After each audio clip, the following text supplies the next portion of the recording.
I'm just in the middle of switching over from the 7mm barrel on my main hunting rifle to my 50 cal, and yeah, I got the locker pin on here with the nut and the washer, so that is well worth it. Just thought I'd mention this in the video. The only thing you got to do is kind of shave off the corners here so it does not touch, and have aftermarket springs. The internals have been polished. As for the aftermarket springs, see here. Yeah, I got, this is pretty much all the old parts in here. Different springs there, the kit. I'll get into that on another video one day. So right there's where I got my aftermarket parts from. So yeah, I'm gonna switch this over and then I'll get back to you guys in a second. Okay, so there you go. I got the barrels changed over. That only takes a matter of seconds. Again, that TC locker pin. The reason why I'm mentioning that is this gun never had really the ideal accuracy until I changed that pin, and holy crap, it actually brought the bullet in almost half an inch at 100 yards.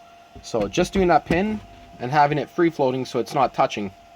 So it's kind of hard to show there. And other than that, I did the spring kit on it. That helps a lot. It's all nicely polished up. This gun is the Thompson Center Encore or Thompson Center Pro Hunter.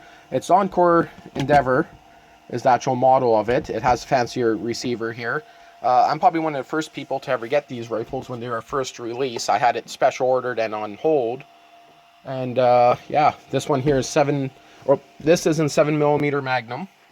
I have a Monarch scope on it, Nikon 2.5 by 10 by 50. This is Nikon Omega with the BDC 250. This has the BDC, I think it's BDC 600 on this one. This one's 3x9 by 40. Great scope. Some people are wondering why I got 4 scope rings. Well, what's to say when I shot this gun with a 45-70 and a short barrel, I snapped the rings on it, so I decided to double up on the rings. And to be honest, I like a little bit of a heavier rifle. I found this gun was awfully light.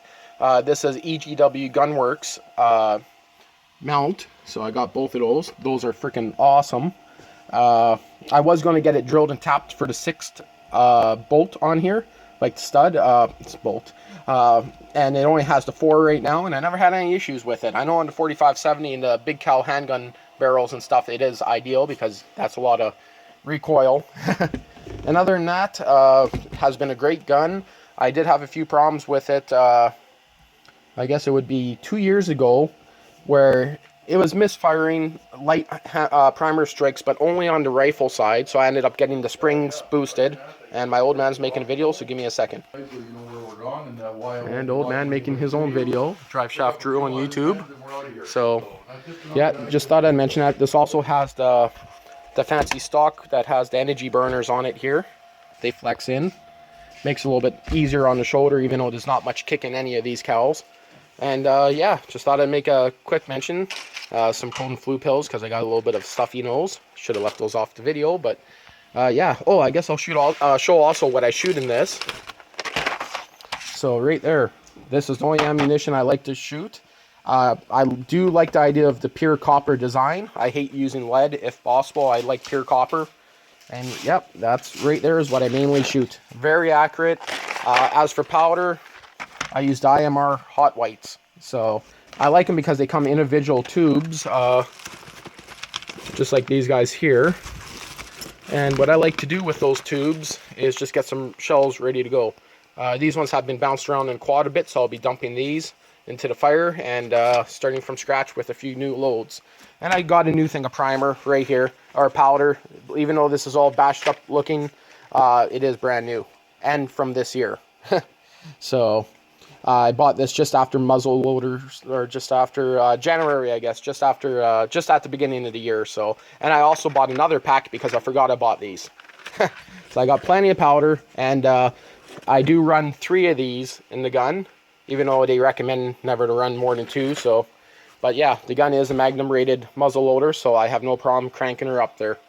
Well, again, I just decided to post this video because I know if I don't post it, everyone's going to be asking what kind of gun I have. And last hunting season, I had that. So there you go. And almost done packing up my stuff here. I got lots more than that. Old man's just editing up his video. Back of the truck, I got a whole pile of jerry cans, chainsaw, generator, I'll give a quick tour of the motorhome. A couple camera stuff I'm bringing with me. Cigars, of course. And here's the motorhome. I'll just do a quick inside view of this. Again, this video is going up raw. Some people might remember I installed this wood stove when we first got the motorhome. I guess maybe a year after we got it. We got 3/4 inch drywall, double layered at the top. Tin here just to kind of deflect the heat. And it's great for drying gloves and everything off the top there. Wood stove is a top feed. I kind of don't like the idea of a top feed. We normally put weight on there. We just added a gauge here for the hell of it. The chimney on the outside just clips onto the side, just butterfly nuts, and it goes up about 4 feet above the motorhome. Double drywall on the back, double drywall on the sides, and everywhere. This is way overkill than we had to do. So the only thing that we never had time to do is I was going to cut a fresh air vent right there, about a 4-inch vent, so it sucks in fresh air. So otherwise, we got the vent up on the wall right there.